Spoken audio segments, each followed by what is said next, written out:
Ini adalah komika asal timur. Dia adalah tukang pukul. Nah, hati-hati agak jauhan Bu, karena dia nggak ngincer tawa, dia ngincer pelipis kiri. Punchline-nya beneran punch. Ini dia, Igen Wahang.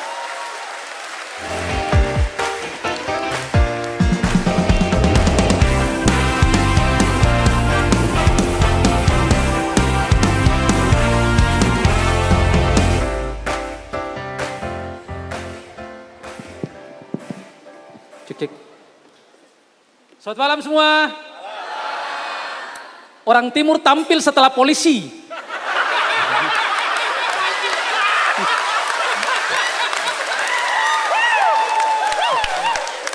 Macam sudah disetting betul ini ya. Tuhan Allah. Tadi di briefing tidak ada loh padahal. Kok tiba-tiba naik. Aduh. Saya di belakang tuh sempat melihat kayak, ih Pak Asep kenapa harus di sini sih? Mending tanam jagung.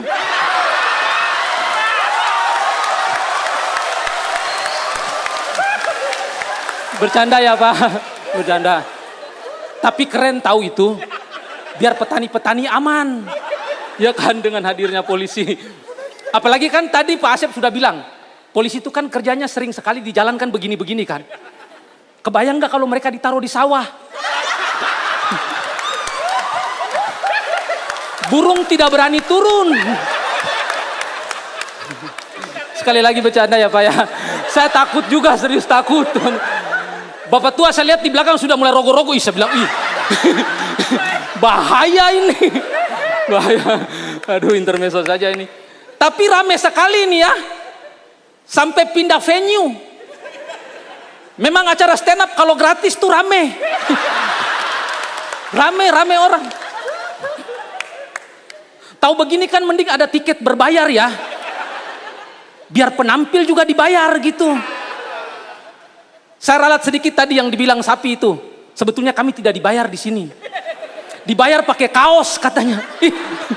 Macam tidak seimbang dengan resiko yang kami terima. Tidak seimbang. Nama acaranya saja OTT, Operasi Tangkap Tawa. Kalian yang tertawa, kami yang ditangkap. Bagaimana? Tapi karena saya orang timur, saya harus tetap berani di sini. Harus berani. Karena menurutku ya, dari semua penampil tadi itu, saya sebagai orang timur menganggap paling cocok orang timur itu jadi mitra KPK.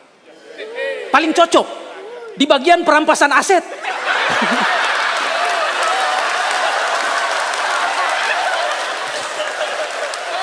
ahlinya kami itu. Tidak perlu ada pelatihan. Tidak perlu. Kami sudah terlatih dari lahir. Sudah terlatih kami. Tidak perlu ada lagi pelatihan. Ayo deh mana koruptor yang asetnya mau disita sini. Mau siapa deh koruptornya? Nggak takut kami. Kecuali yang koruptornya orang timur. Butuh effort lebih itu. Effort. Tapi jangan menganggap orang timur tidak korupsi. Kalian pasti ingat betul ya kejadian di tahun 2023. Ada orang timur pernah di Kominfo. Korupsi BTS, pemancar sinyal. Saya kayak, kok bisa orang timur kepikiran korupsi pemancar sinyal? Sedangkan di kampung masih banyak orang yang cari sinyal naik-naik pohon. Kok bisa dia kepikiran korupsi? Dan menurut data yang saya baca, nominal yang dia terima itu sekitar 15 miliar. Fun fact-nya 10% dari 15 miliar ini, 1,5 miliar itu disumbangkan ke gereja. Saya dalam hati kayak, korupsi tapi masih ingat perpuluhan ya. Kok bisa? Si ingat perpuluhan loh dia.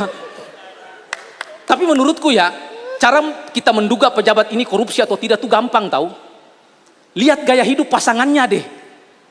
Kalau istrinya suka hedon-hedon, suka pamer-pamer harta di medsos, patut dicurigai itu.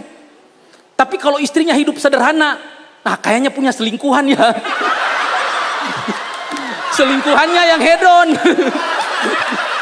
Selingkuhannya yang hedon. Tapi saya tuh merasa kayak apa ya, orang-orang tuh tidak takut untuk korupsi karena mungkin ancaman hukumannya tuh kayak biasa saja begitu, tidak bikin efek jera. Jadi saya menyarankan itu kalau ada korupsi, tolong kasih hukuman yang sesuai dengan kasus yang dia lakukan. Kayak ada orang korupsi EKTP, kasih hukuman suruh dia hafal NIK 1 kabupaten. Coba, saya yakin baru 1 kelurahan sudah nyerah itu dia, nyerah. Terus apa? Kasus yang baru-baru ini korupsi MBG. Hukumannya cukup ditempelin pakai semangka tipis. Tidak sakit sih, tidak sakit. Tapi tetap merah. Tetap merah. Saya tuh merasa kayak apa ya? Korupsi itu susah sekali diberantas begitu ya. Padahal KPK ini kan berdiri sudah lama sekali ya. Tapi korupsi tidak hilang-hilang. Saya tuh punya pemikiran kayak semenduga-duga nih. Jangan-jangan salah di nama. KPK, Komisi Pemberantasan Korupsi. Ada kata komisi di dalamnya. Jadi kayak rentan disalahgunakan sama oknum kan. Pas mau OTT orang tuh kayak, saya kasih kamu pilihan. Mau kasih saya komisi atau saya berantas korupsimu. Dikasih pilihan. Tapi tidak ya, dugaanku saja itu. Tapi selain dari nama, bisa juga dari tagline. Kayaknya tagline KPK itu kurang greget. Berani jujur hebat. Kayak tagline deterjen. Berani kotor baik.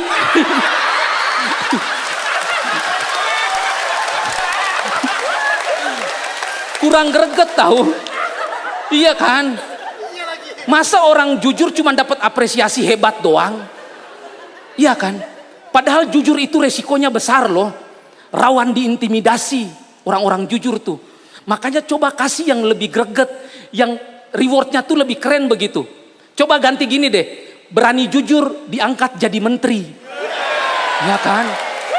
Pasti semua orang jujur. Biar menteri-menteri kita isinya orang jujur semua.